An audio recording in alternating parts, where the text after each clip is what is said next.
Hello everyone, welcome to Hiring Mentor. And in today's video, we're talking about a very important question. We're talking about tell me something about yourself. This is a question that's probably asked in every interview. So we'll try and understand how we should answer this question better and if there are any pointers from this video. Today we have with us our HR Adrija and the candidate Saujanya. So we'll try and understand how this question is answered in most interview situations. Interview. So the first question that I would like to ask that is, from where did you get to know about this company? Well, actually, I get to know about this company through advertisement, ma'am, that you have published in the newspapers. And my friend suggested that this company is very good for working people, and the working environment is quite good for the people. So that's why I have applied for this company, ma'am. Okay.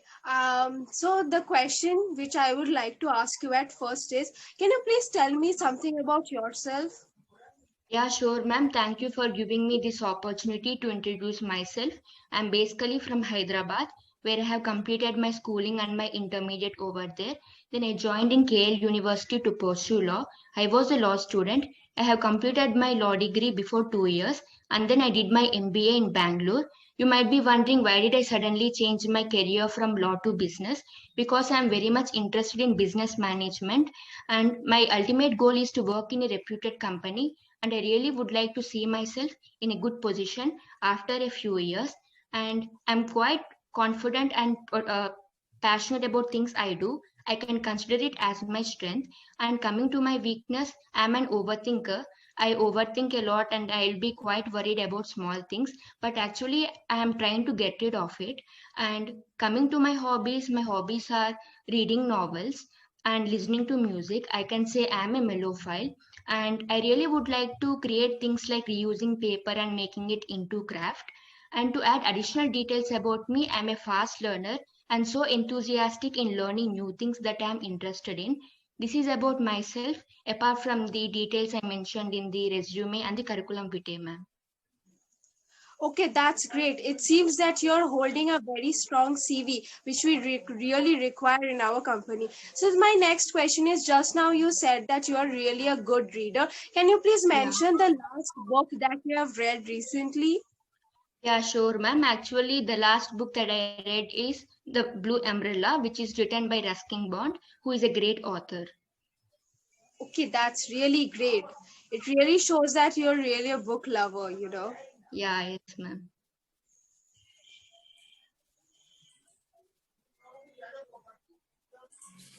So as you guys saw, Saujanya had a wonderful answer to this question, but there are still two main pointers from this.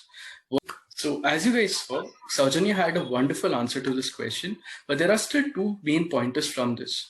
One important pointer is that she mentioned her weakness, that is that she is an overthinker, even without the HR asking her for it. While it shows honesty, it also shows her weakness upfront, and it puts a bad impression in the eyes of the HR, which wasn't needed. In a situation of this sort, it is very important to talk mainly about your strengths because that is what you're judged by. Secondly, she also mentioned that she changed her streams, which is she shifted from law to management, which wasn't even asked for. So that also puts a doubt in the HR's mind, saying if this person would be able to handle the job, if this person doesn't have complete knowledge of the field. So to any other person wondering what other pointers they could have from this, here are the other things that you need to keep in mind while answering this question. The first thing that you have to keep in mind while answering is you have to talk about where you are in your career or in your studies right now, what you're doing right now. It's very important. And you also need to talk about your journey, what led you till here. If you've been a manager in a company for say 2 years, then you have to talk about what you've been doing in the company and also what your journey has been and what led you to that. Additionally, you also need to talk about your passion, why you love doing what you're doing, how much you love doing it, and what drives you, what makes you go to work every day, what makes you wake up and say, this is what I'm doing every day. And additionally, you also need to talk about what makes you unique, because there are 100 candidates waiting outside for the same job as you. So why should they pick you and not anyone else from the batch that is waiting outside? You need to be very upfront about what makes you unique. Talk about your strengths, talk about all of your USPs. Talk about anything that makes you unique, all of your achievements, because that is what the HR wants to know about.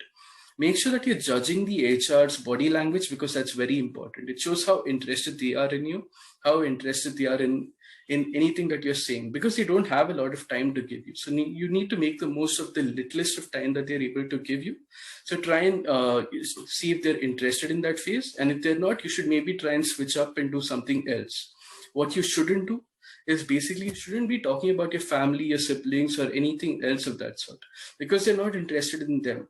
Not because they're rude, but because it's an interview situation and they're hiring you for the job. So if they're going to hire you, they want to know more about you. Secondly, you don't need to talk about all of your hobbies. If you keep talking only about your hobbies and all of that stuff, then you won't have time to talk about the other things. They're interested in your achievements and why you're good at the job. And the third point is, don't lie. As you saw, Saujanya mentioned that she's a good reader and she loves reading books. And the next question was the book that she had read. Let's say she had lied about it to maybe try and sound smart. She would have gotten caught if the HR would have asked a question about it. So it's important to not lie about it, because you could probably be asked a question about that, and if you fail, your impression would be ruined completely in the eyes of the HR. I think that would be it for this video, guys. Thank you so much for watching it. And if you want to maybe learn even more, you could check out all of the other videos on our channel. Like the video, share it around with anyone else that you think might need it, and do subscribe to our channel. Thank you so much for watching.